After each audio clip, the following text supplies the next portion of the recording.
La suite, donc on va parler de policiers. Et là, Elodie, c'est toi qui en as le plus, clairement. Donc j'espère que tu es prête. Et le premier, du Oui, coup, c'est... je suis la seule, non? Non, il y a moi, il y en a un. C'est Le Cartomancien de Ah Yann oui, Botrel.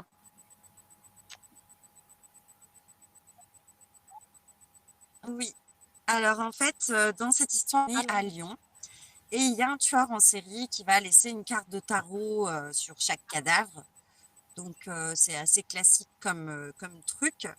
Et on va suivre donc la brigade criminelle de Lyon qui va enquêter voilà, là-dessus. Et donc, on va suivre Léo, qui est le commandant de cette brigade, et on va suivre l'enquête à travers lui. Donc, c'est vraiment un policier à proprement parler. C'est un one-shot, je le dis tout de suite avant qu'on me demande. Et alors, la particularité, entre guillemets, de ce roman, c'est qu'il y a beaucoup d'humour. Voilà. Euh, il n'y a pas beaucoup de. Enfin voilà, c'est pas plein d'effusions, tout ça, de scènes dégueulasses. Voilà. C'est plutôt ce que j'appellerais un polar assez grand public. Voilà, vraiment, il y a beaucoup d'humour parce que on suit donc ce fameux commandant Léo avec sa collègue Marie-France et leur relation est juste et à péter de rire. Donc voilà, il y a plein de moments très drôles et on va aussi beaucoup voyager à travers cette histoire et il y aura aussi une petite part historique très très intéressante. Et moi qui n'ai pas fan vraiment de l'historique, là j'ai trouvé ça hyper bien amené, hyper bien intégré dans l'histoire. Donc voilà, c'est vraiment une super petite histoire policière que je vous recommande. Ok. Et oui, en fait, il y avait que toi. Je me suis trompée de catégorie. Et du coup, le deuxième, c'est L'imitation de Guy Ah ouais? Morant. Alors, j'y arrive pas aujourd'hui, hein. Mourant. Mourant. Donc l'imitation de Guy Morand. Alors en fait, c'est un tome 4. On suit une brigade, mais pareil, c'est un théâtre euh, de polar. Donc pour ceux qui ont l'habitude, vous savez qu'on perd des hommes. Personnellement, j'ai pas lu les 3 premiers et j'ai pas été perdue du tout. Après, je peux pas vous dire si ça spoil ou si on perd vraiment. Mais personnellement, j'ai adoré cette histoire. C'était vraiment très original. Donc, ça commence avec un carambolage qu'il va y avoir sur l'autoroute. Et donc, la brigade de Versailles va être appelée. Le véhicule qui a provoqué le cambriolage, le cambriolage, je me trompe de mots, je viens de me rendre compte. Et, et du coup, la voiture qui a provoqué ce carambolage, c'est un fourgon, vous savez, les fourgons d'autoroute là, qui ont des panneaux, machin, attention au ralentissement. Et du coup, en fait, le truc, c'est qu'il y a suspicion comme quoi le conducteur qui aurait provoqué l'accident serait mort avant l'accident. Donc, on va suivre toute l'enquête par rapport à ça. Évidemment, il va y avoir plein de choses parce que il y a eu beaucoup de morts. Donc, voilà, il va y avoir une pression énorme. En plus de ça, en parallèle, on va suivre la femme de ce conducteur, de cette femme qui, voilà, qui prend la chose à la télé, quoi. Donc, c'est tout un parallèle hyper intéressant. L'enquête est super intéressante. J'ai beaucoup aimé aussi les personnages de la brigade et suivre la femme aussi, c'était très émouvant, très touchant par moments. Franchement, j'ai eu la petite larmichette à certains moments. Et voilà, on sent que l'auteur a fait un vrai travail de recherche sur plein de choses, le fonctionnement de plein de choses. Et voilà, vraiment, c'est un super bon policier aussi, un super bon polar. Pareil, il n'y a pas de sang, voilà, à proprement parler et tout. C'est plus vraiment de l'enquête, voilà, de l'investigation et le deuil de cette femme qui ce décès tragique et soudain de son mari. Voilà. Ok, ok. Bah écoute, ça paraît sympa. En tout cas, ça fait réagir sur le chat. Visiblement, il y en a d'autres qui ont lu. Donc, tu as l'encre du bonheur qui a lu Embrasement. Ouais, mes yeux, ils sont en train de partir comme ça avec les 3 écrans devant moi, je vous raconte pas. Qui a aussi beaucoup aimé. Je sais pas si tu l'as lu, Elodie.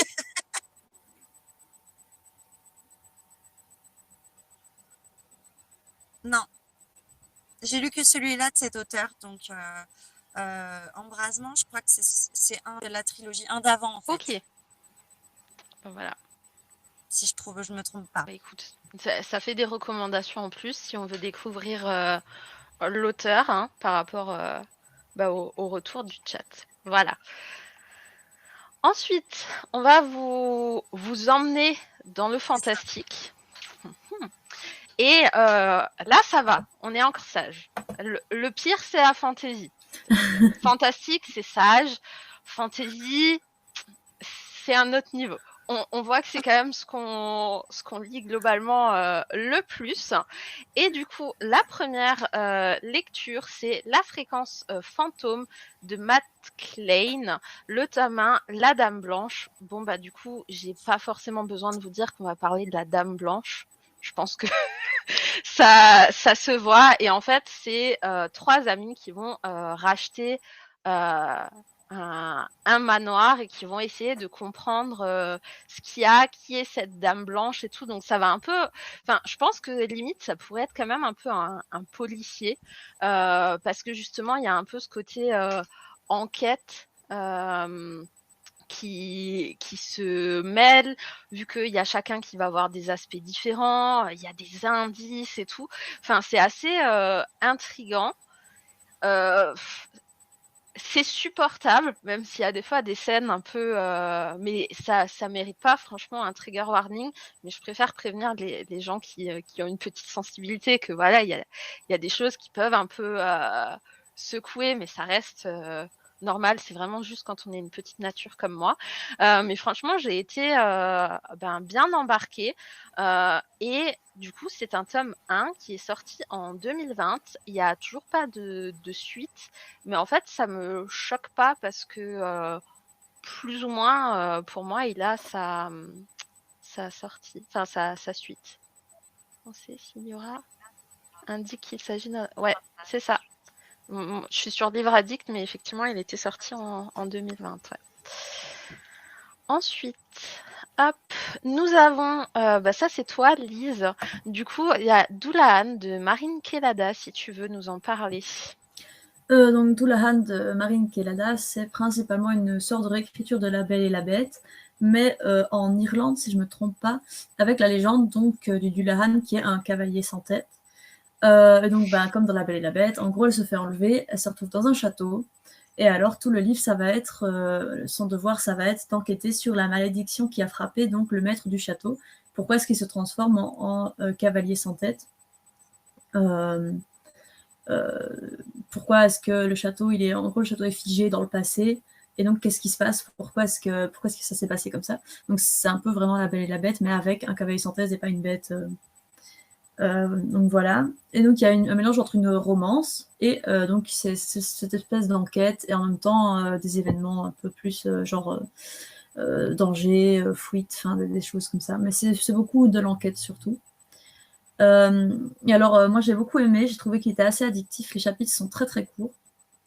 Et alors, on a vraiment ce mélange entre du suspense, qu'est-ce qui arrive à l'héroïne, est-ce qu'elle va s'en sortir, est-ce qu'elle va pouvoir sortir de là, et l'enquête sur qu'est-ce qui s'est passé dans ce château, pourquoi est-ce qu'il est figé comme ça, etc.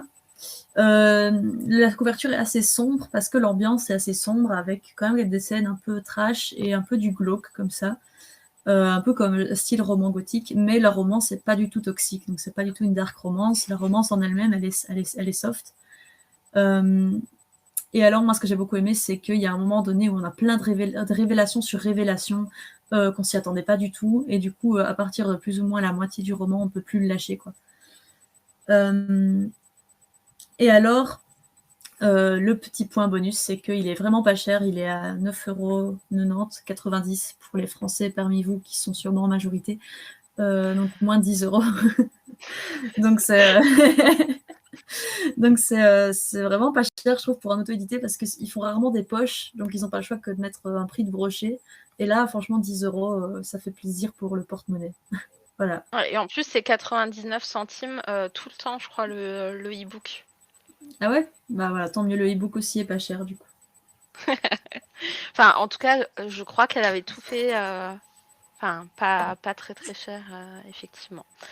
Ensuite, nous retournons avec Elodie qui va nous parler de Vous êtes cordialement invité de Alex Sol. Et cette fois-ci, je peux que bien prononcer.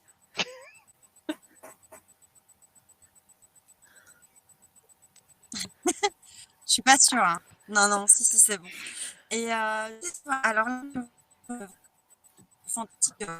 Et j'en profite, j'y pense maintenant qu'Audrey l'a dit tout à l'heure.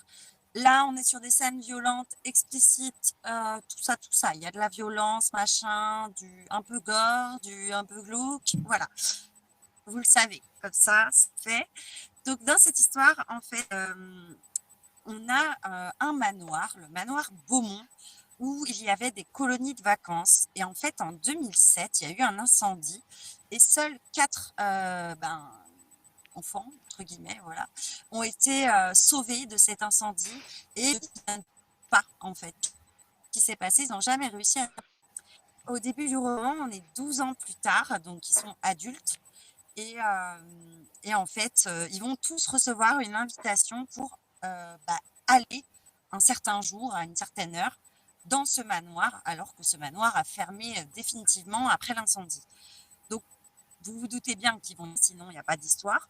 Donc, ils vont y aller, ils vont rentrer à l'intérieur et il s'avère que, voilà, sur la table va être dressé leur plat préféré et tout ça. Et le truc, c'est qu'il n'y a personne. Voilà. Et donc, ils sont tous les 4 dans ce manoir qui a une ambiance bizarre. Et d'un coup, il va commencer à se passer plein de choses bizarres, plein. Voilà. Et voilà, là, clairement, on est dans une histoire fantastique. Enfin, moi, j'ai adoré. Clairement, j'ai adoré. C'est frissonnant. Voilà, on est vraiment dans du paranormal. C'est génial. J'ai adoré. Et ce que j'ai aimé le plus, c'est qu'il y a une histoire derrière. Voilà, il y a une vraie histoire derrière. Et j'ai fait ça. Parce que ça met un peu de temps, en fait, à ce que voilà, nos 4 compères enquêtent et apprennent des choses. Mais à partir du moment où on commence à comprendre, à apprendre des choses, enfin voilà, il y a vraiment toute une histoire derrière où on remonte un peu dans le passé sur certaines choses. Et c'est passionnant, franchement, j'ai adoré. Pour ceux qui aiment le gore un petit peu, le glauque et tout ça, le paranormal, il est adoré parce qu'il y a tout dedans. Vraiment, il y a tout. Et petit bonus, on a des personnages LGBT puisqu'on a un couple MM, donc voilà, tant qu'à faire. Bon, c'est une lecture que tu me recommandes pas, du coup. Ah, on l'a perdu. Ouais. Ah non. Voilà. Et du coup, à la suite, nous avons... Ça y est, mon Dieu. Ah, ça y est. Bah, du coup, ça va être pour toi, Lise, qui est donc la mission de Rose P. Cattel. Si tu veux bien nous en parler. Donc Rose, qui est une de mes autrices indé préférées. Donc voilà, et pas beaucoup de gens la connaissent et je suis triste. Mais voilà, je vais en profiter pour vous en parler. Donc la mission, c'est le premier tome d'une duologie qui est déjà terminée, elle est publiée. Donc il y a le second tome est paru, ça s'appelle La Traversée. Et alors, on découvre en fait dans cette duologie le monde qu'il y a après la mort. Donc il y a tout un monde après la mort, un peu fantasy, mais c'est plutôt dans fantastique puisqu'on a le monde réel quand même. Et on va suivre des personnages qui sont, enfin principalement un personnage masculin, mais aussi un personnage féminin, qui sont des envoyés de la mort. Les envoyés de la mort, c'est des âmes qui n'ont pas pu couper le cordon avec leur vie mortelle, en gros, et qui ont été choisis par la mort pour être un peu, pour travailler pour elle et accompagner les âmes jusqu'au monde après la vie, quoi, après la mort, enfin jusqu'à l'au-delà, on va dire. Et donc, ils sont là avec un chien, on voit le chien sur la couverture, pour faire en sorte que les âmes arrivent à bon port, quoi. Mais sauf que, voilà, c'est toujours des humains qui se rappellent de leur vie précédente et tout, et donc le héros qu'on va suivre, il regrette encore sa vie, et ça va poser un peu quelques problèmes quand tout d'un coup il va être confronté à son passé, on va dire. Je vais pas en dire plus pour pas spoiler.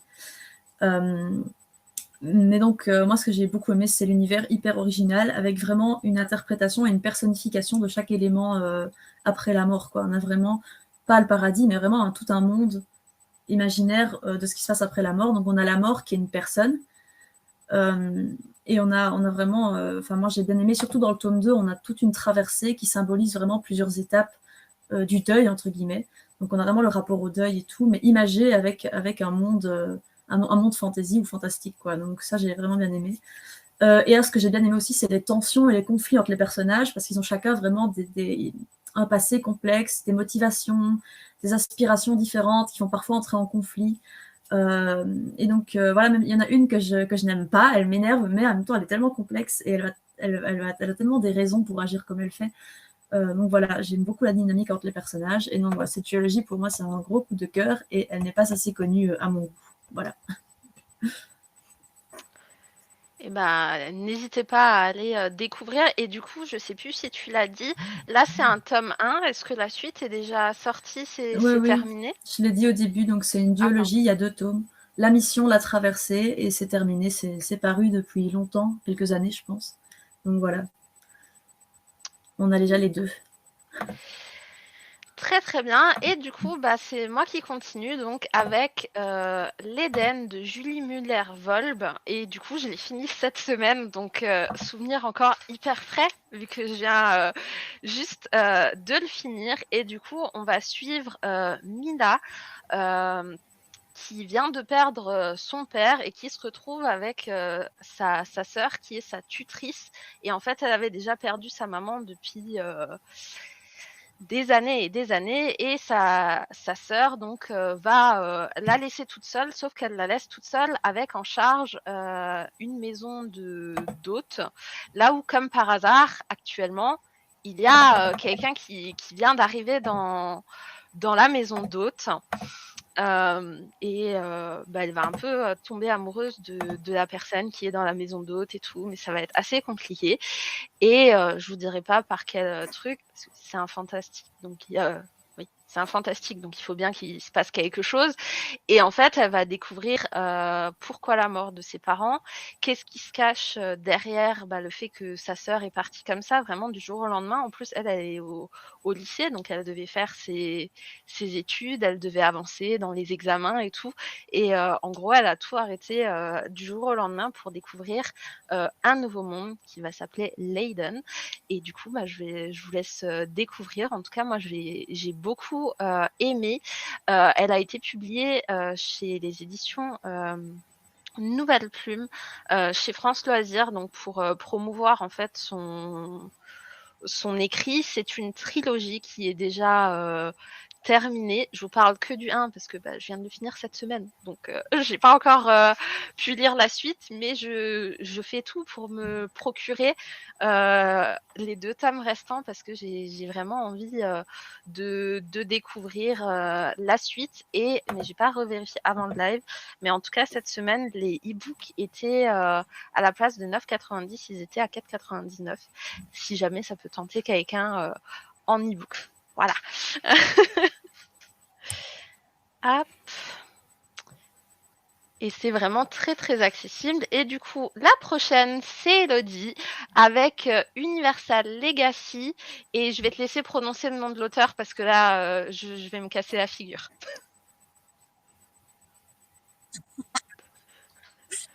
Donc c'est un tome 1 et c'est de Baïndé Silla. Du coup, là on est. Alors c'est un peu difficile à classer comme histoire, mais je pense que en fait, porte d'enfer a été ouverte. Voilà. Donc les gens ne savaient pas que les démons, tout ça, ça existait. Donc c'est pour ça que pour moi ça paraît fantastique à la base. Et ça tout ça, des chasseurs de sorcières, de démons et tout ça, qui sont inconnus du grand public et tout. Et donc, le fameux Virgile, un chasseur de démons, va se sacrifier et mourir pour refermer ce portail. Au début de l'histoire, on est 4 ans plus tard, tout bien dans le démon entre guillemets, les gens fêtent la Saint-Virgile, tout ça. Le truc, c'est que les chasseurs de démons, tout ça, veulent quand même se protéger parce que ils sont plus beaucoup. Et du coup, ils veulent créer une académie pour former des jeunes pour être prêts à se battre au cas où qu'une situation comme ça recommence. Voilà, pour éviter qu'il y ait autant de morts qu'il y a 4 ans. Enfin, voilà. Et donc, on va suivre plusieurs protagonistes, alors des jeunes principalement, hein, dont le fils du fameux Virgile, qui lui va être très tiraillé dès le début du roman, voilà, entre la fierté que son père ait sauvé et en même temps la parce que tout le monde fête la mort de son père, mais lui, il a perdu son père, quoi.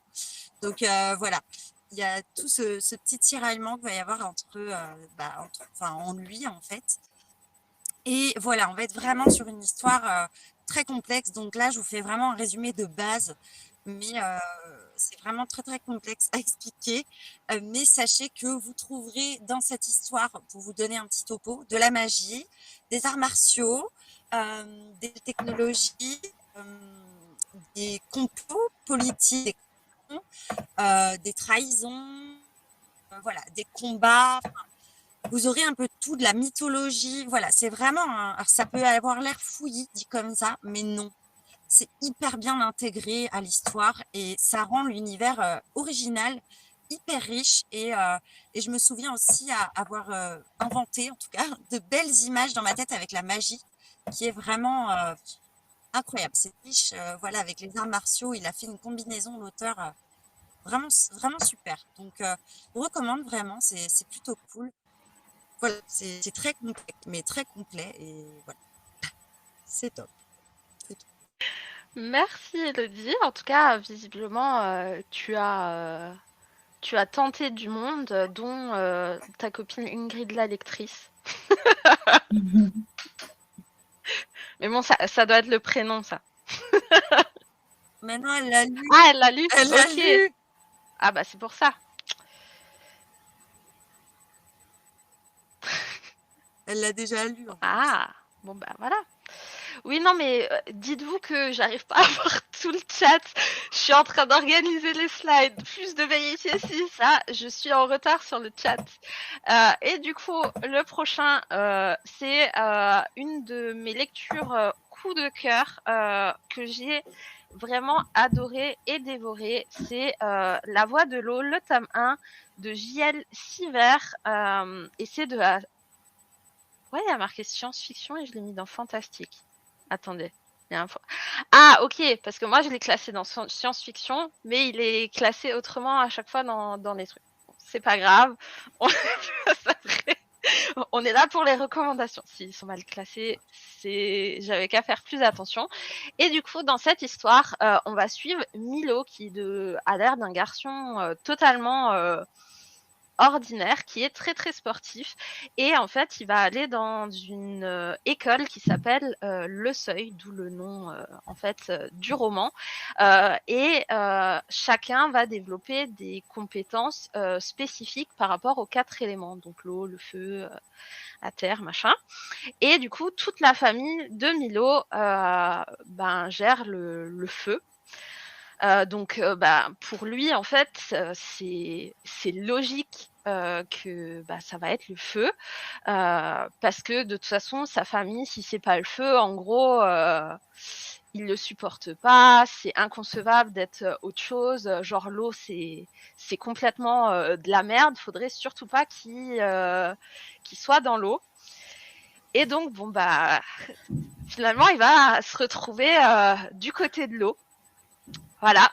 Donc ça va être très très compliqué, mais par chance, en fait, sa famille ne va pas forcément le savoir d'un coup, parce qu'en fait, quand vous partez dans l'école, vous partez définitivement pendant des mois et des mois sans donner forcément de nouvelles aux parents, enfin à l'entourage, à la famille. Donc finalement, jusqu'aux vacances de Noël, dans le principe, vous n'avez pas donné de choses comme ça. Donc ça fait un peu Harry Potter dans le principe d'avoir les 4 éléments qui font un peu les 4 maisons de Poudlard, mais ça s'en détache quand même. C'est vraiment plus le côté école, je trouve, qui montre que voilà, ça fait un peu Harry Potter, et donc chacun va être séparé. Ils vont complètement être séparés, donc ils vont pas être ensemble comme à Poudlard. Donc il va découvrir un monde sous-marin vu qu'il fait partie de l'eau, et franchement j'ai tellement adoré. Donc ils vont apprendre les pouvoirs de l'eau, apprendre à le contrôler, apprendre à faire plein de choses pour avoir des aventures, et en fait à un moment ils vont être un peu lâchés dans la nature et ils vont devoir faire des groupes avec les autres éléments, pouvoir s'entendre et faire de chaque élément une force. Et franchement, je l'ai vraiment adoré. C'est une duologie que je n'ai pas encore finie, mais juste là, en reparlant, ça me donne tellement envie de la finir. C'est un Serpentard avec On va pas parler des Serpentards. Et du coup, donc là, pour le fantastique, c'est fini. Et puis, on va se retrouver un peu chez Elodie. On va se dépêcher avant que sa batterie nous lâche, en espérant que ça tienne encore.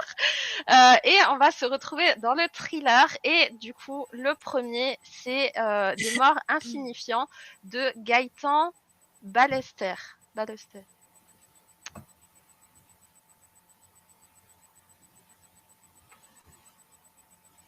C'est pas C'est moi. pas toi? Ah mince, je pardon. pensais qu'on l'avait toutes les deux, du coup, celui-là. Ah non, je croyais que c'était... Ça se peut que j'ai inversé. Non, c'est moi, celui-là. Non. C'est lui.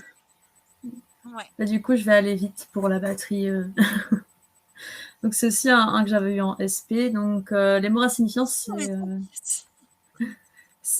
un thriller qui se passe dans un peu les bas-fonds de Paris et qui met en scène un peu les laissés pour compte, en fait, justement, de Paris. Donc, on suit un jeune homme qui veut absolument gagner une place dans la société, qui ne veut absolument pas être insignifiant. Je ne vais pas dire pourquoi, parce que ça spoil un petit peu. Et donc, on a une ambiance assez sombre. On a un Paris qui est montré de manière assez glauque, avec vraiment une grosse différence entre le côté des riches et le côté de ceux qui essaient de s'en sortir. Il y a des descriptions assez précises et parfois assez glauques, du coup. Et donc, on a c'est un thriller psychologique et social qui met, mais non seulement en plus du personnage principal, on a des personnages d'origine vraiment différentes et qui sont représentés de manière assez complexe et objective, je trouve. Donc même chez les gens qui sont plus aisés socialement, on va dire, ils sont tous plus ou moins victimes du système d'une manière ou d'une autre. On le voit à travers des points de vue qui vont changer, en fait, qui vont s'alterner. Et donc voilà, je trouvais qu'il était vraiment très très bien écrit. La plume est vraiment incisive, comme je l'ai dit. Je la trouve très bien équilibrée et la fin est vraiment surprenante. Genre, moi, je m'y attendais pas. À la fin, ça fait vraiment le truc du genre, t'avais les indices, mais t'as pas pu les recouper pour deviner, en fait. Et du coup, voilà, j'ai trouvé que c'était vraiment une pépite. Moi, je lis jamais de thriller, donc je sais pas si c'est un bon thriller, mais j'ai vraiment trouvé ça une expérience de lecture. Encore une fois, pas très détente et assez lourd, parce que c'est assez pessimiste, du coup, au final, mais pour moi, c'est un excellent bouquin. Donc voilà.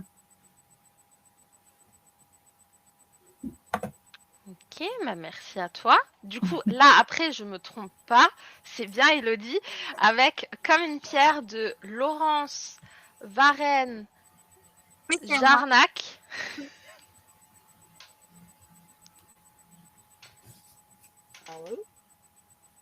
C'est ça.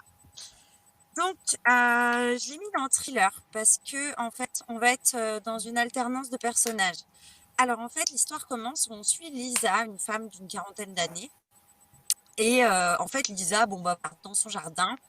Oui, ça se devine. Et donc là, accrochée de sa terrasse, et le corps tombe, pouf, de jardin. Voilà, un corps. Donc voilà, alors elle habite là depuis pas très longtemps, tout ça. Donc forcément, la police va venir, tout ça. Elle reconnaît pas le jeune homme, elle sait pas d'où il vient, tout ça. Enfin, qu'est-ce qui se passe? Et donc, on va suivre et l'enquête, donc avec Vanessa et son équipe, voilà, la capitaine ou je sais plus commandante Vanessa et son équipe, et en partie suivre Lisa, comment elle vit ce traumatisme. Parce que en vrai, c'est un vrai traumatisme. Imaginez, ça vous arrive. C'est drôle là comme ça, mais imaginez, ça vous arrive, ça doit mais choquer. Et je trouvais ça hyper intéressant et original d'avoir le point de vue de cette femme, voilà, de sa vie perso, comment elle se met de ce choc, comment elle passe à autre chose, elle continue sa vie. Enfin, voilà, c'est hyper intéressant. Donc voilà, c'était vraiment cool. C'était assez touchant d'ailleurs avec cette femme, Lisa. Et donc voilà, un petit thriller que je dirais aussi tout public parce que voilà, on n'est pas pareil. Il y a voilà, il y a le corps, il tombe sur la table et c'est tout quoi. Voilà.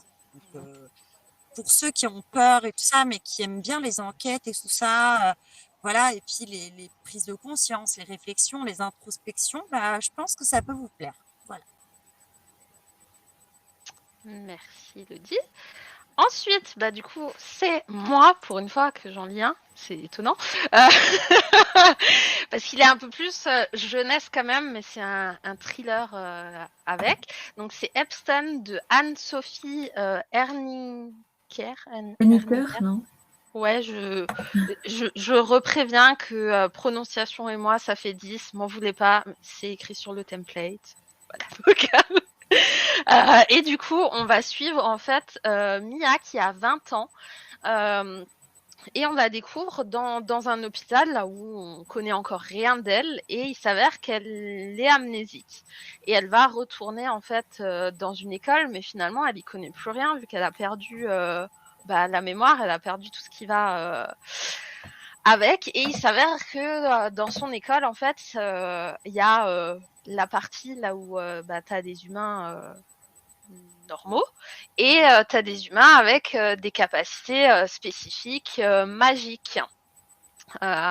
Et du coup, ils sont répartis. Donc, des fois, ils ont des cours en commun, des fois, ils ont des cours à part. Enfin, c'est assez spécifique.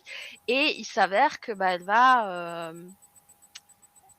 comment dire, essayer de retrouver en fait sa mémoire et en même temps, elle va découvrir qu'elle a des compétences et qu'elle pourrait devenir gardienne de dragons. D'où en fait pourquoi je l'ai lu, c'est parce qu'il y a des dragons. Voilà. Et franchement, c'était hyper intéressant, c'était assez haletant. C'est, je pense, facile à lire même pour des ados. Il n'y a pas de scène gore, c'est vraiment plus un peu le suspense parce que finalement, il se passe tout le temps des choses. Et franchement, moi, c'était vraiment une très très belle lecture que je recommande, là où j'en garde vraiment des très très beaux souvenirs. Et je crois qu'on a définitivement perdu Elodie, c'est ça ? Ouais, elle nous a quittés. Ah mince, et en plus le prochain c'était le sien. Et du coup, alors, je ne sais pas comment organiser le truc, parce qu'en gros, Elodie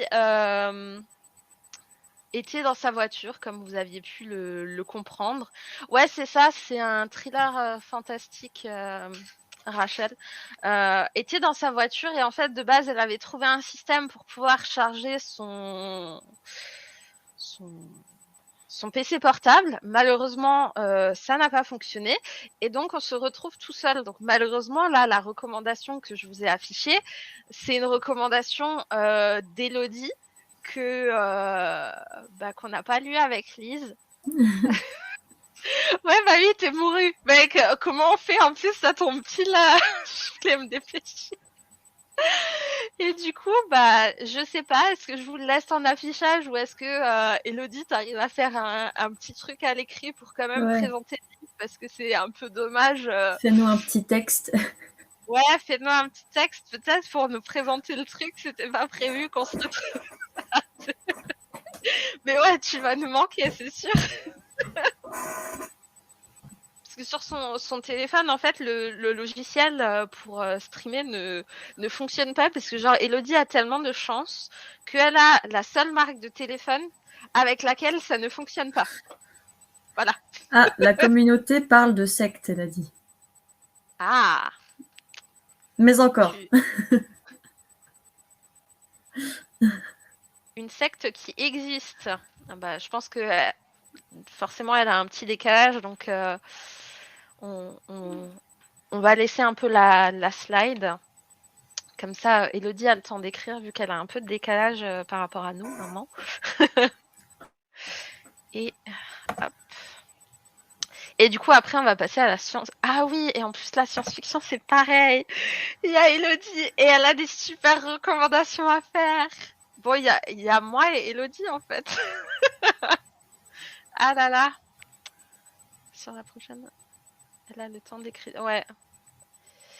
Ouais, du coup, on suit Rose qui est lien supprimé par les fédéraux. Qui est interrogée par les fédéraux une fois sortie de la secte et qui veulent en savoir plus sur cette secte. Ok. À Bon. force de lire les chats, t'as des automatismes. Oh punaise. Ah non, c'est. Ah! Oh mon Dieu! Waouh! Et- Merci. Je vois plus rien sur le chat. Attends. Cette histoire est celle de Rose, une jeune américaine de 25 ans qui ne rêve que d'une chose, quitter sa ville natale, paisible et sans histoire.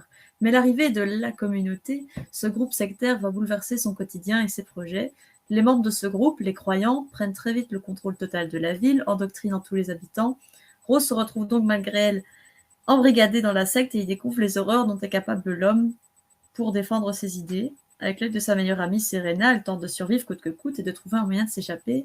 À travers ce roman, le lecteur suit le témoignage de Rose, son parcours vers la démence et les tréfonds de la psyché humaine pour tenter de comprendre les agissements de la communauté. Un livre très documenté et imprégné par une réflexion sur la société et la place de l'individu dans cette dernière, à travers une inspiration de grands groupes sectaires ayant existé, avec des personnalités charismatiques telles que David Koresh et Jim Jones. Êtes-vous prêt à affronter l'enfer? Ceci est entièrement une fiction, il n'existe aucune secte appelée la communauté.